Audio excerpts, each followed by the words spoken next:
ನನ್ನ ಕೈಲಾಗಿ ಸಹಾಯ ಮಾಡ್ಬೇಕು. ನಾನು ನಾಳೆ ಏನ್ರ ಮಾಡ್ತೀನಿ. ಈ ತಿಂದಾಡ್ ಬಿಡ್ರಿ, ನಿಮಗೆ ಚಲೋ ತಂದು ಕೊಡ್ತೀನಿ. ಇದೋರಿ ನಮ್ಮ ದೇಶವನ್ನ ಬರ್ರಿ ಮನೆಗೆ ಹೋಗೋನು. ನೀನು ಹೋಗು, ನಂಗೆ ಮೀಟಿಂಗ್ ಐತಿ, ಹಂಗ ಫ್ರೆಂಡ್ಸ್ ಮೀಟ್ ಆಗ್ಬರ್ತೀನ. ಸರಿ ಆಯ್ತು. ಫ್ರೆಂಡ್ಸ್ ಅಂತ ಅಲ್ಲೇ ಕುಂದ್ರಬೇಡ್ರಿ, ಜಲ್ದಿನ ಮನೆಗೆ ಬರ್ರಿ. ಆಯ್ತು. ಸಂಗಪ್ಪ ಯಾಕ ದುಃಖನಾಗದಿಲ್ಲ? ಮನ್ಯಾಗ ಜಗಳ ಆತನ?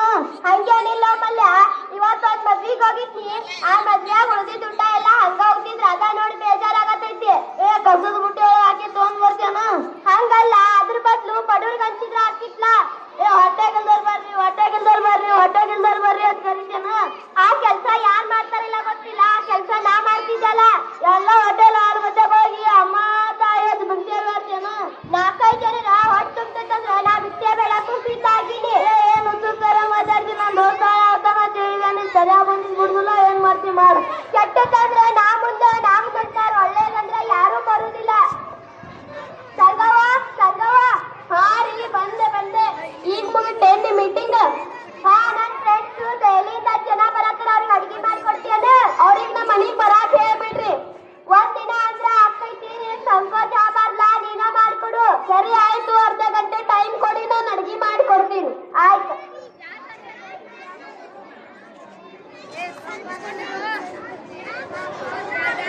ಸಂಗಿ ಹಾ ರೀ, ಬಂದೆ. ಅಡಿಗೆ ಆಯ್ತನ? ಅಡಿಗೆ ಆಯ್ತು ತಗೋರಿ.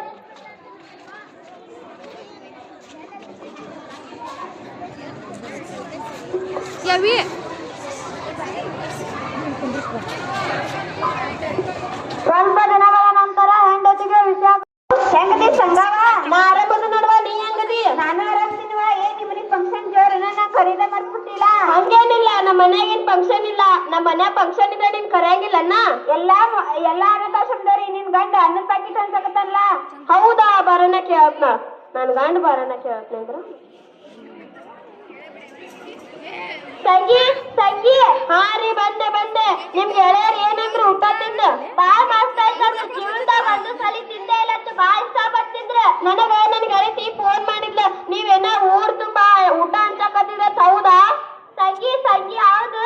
ನಾನ್ ನಿನಗ್ ಸುಳ್ಳು ಹೇಳಿ ಊರಾಗೆಲ್ಲ ಅನಾಥಾಶ್ರಮಕ್ಕ ಊಟ ಹಂಚತಿದ್ದೆ. ನೀವು ಅದಕ್ಕೆ ನನಗ್ ಮೊದ್ಲೇ ಹೇಳಿಲ್ಲ. ನೀವು 10 ಜನಕ್ಕೆ ಮಾಡೋಣ, 50 ಜನಕ್ಕೆ ಮಾಡ್ಕೊಡ್ತಿದ್ನಲ್ಲ. ನೀವ್ಯಾಕ್ ನನಗ್ ಮೊದ್ಲೇ ಹೇಳಿಲ್ಲ? ಬೇಡ, ನಿನ್ ತೊಂದ್ರಿ ಬೇಡ. 10 ಜನಕ್ಕೆ ಮಾಡ್ಕೊಡ್ ಸಾಕ. ಸರಿ ಆಯ್ತು. ಸ್ವಲ್ಪ ದಿನಗಳ ನಂತರ ಅಕ್ಷರ ಅವರ ಚೌಟಿಯನ್ನು ಪ್ರಾರಂಭಿಸುತ್ತಾರೆ.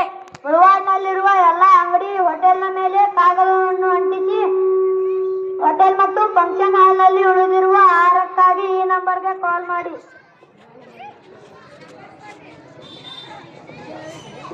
ಸಂಗಪ್ಪ ಸರ್, ಏನಾಗಬೇಕಿತ್ತು? ನಾನು ಮಂಗಳೂರಿನಿಂದ ಬಂದೀನ್ರಿ. ನಮ್ಗೊಂದು ದತ್ತಿ ಮಗು ಸಿಗ್ತದ್ರಿ?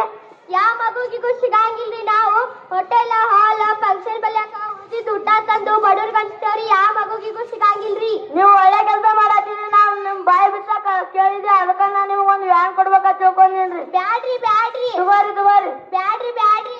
ಅವ್ರಟ್ಟೆಲ್ಲ ಕೇಳಕತ್ತಾರ. ತಗೋರಿ. ನಿಮಗೂ ಅಡಿಗೆ ಸಾಮಗ್ರಿ ಏನ್ರ ಒಯ್ಯಾಕ ಅನುಕೂಲಕತಿ. ತಗೋರಿ. ಆ ವ್ಯಾನ್ ಡ್ರೈವರ್ ಪಗಾರ ಕೊಡ್ಬೇಕು. ನಮ್ಗೆ ದುಡ್ಡು ತಿನ್ನೋದಾಗಲ್ಲ. ಬ್ಯಾಡ. ಡ್ರೈವರ್ ಪಗಾರ, ಡೀಸೆಲ್ ಪಗಾರ ನಾನೇ ಕೊಡ್ತೀನಿ. ನಾಳೆ ವ್ಯಾನ್ ತಂದು ಕೊಡ್ತೀನಿ ನೋಡಿ. ಸರಿ. 70 ಅನಾಥಾಶ್ರಮಕ್ಕೆ 500ಕ್ಕೂ ಹೆಚ್ಚು ಜನರಿಗೆ ಊಟವನ್ನು ನೀಡುತ್ತಾರೆ.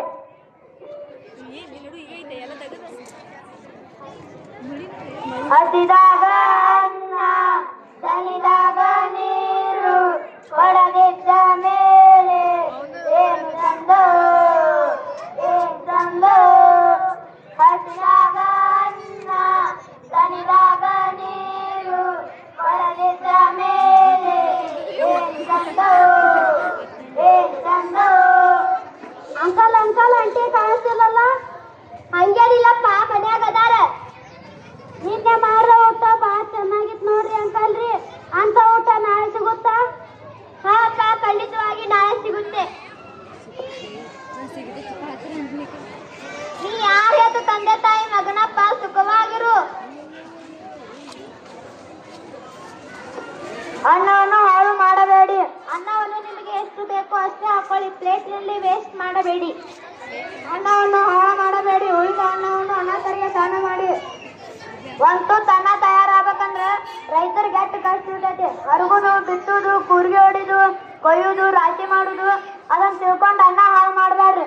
ಶಿಕ್ಷಕರು ನಾವು ತಪ್ಪಿದಾಗ ಅವರು ನಮಗೆ ಹೇಳಿಕೊಡ್ತಾರೆ. ಅವರಿಗೆ ನಾವು ಗೌರವ ಕೊಡಬೇಕು. ಗಡಿ ಆಚೆಯಲ್ಲಿರುವ ಎಲ್ಲಾ ಸೈನಿಕರನ್ನು ನಾವು ಗೌರವಿಸಬೇಕು. ರೈತರಿಗೆ, ಶಿಕ್ಷಕರಿಗೆ, ಸೈನಿಕರಿಗೆ ಧನ್ಯವಾದ.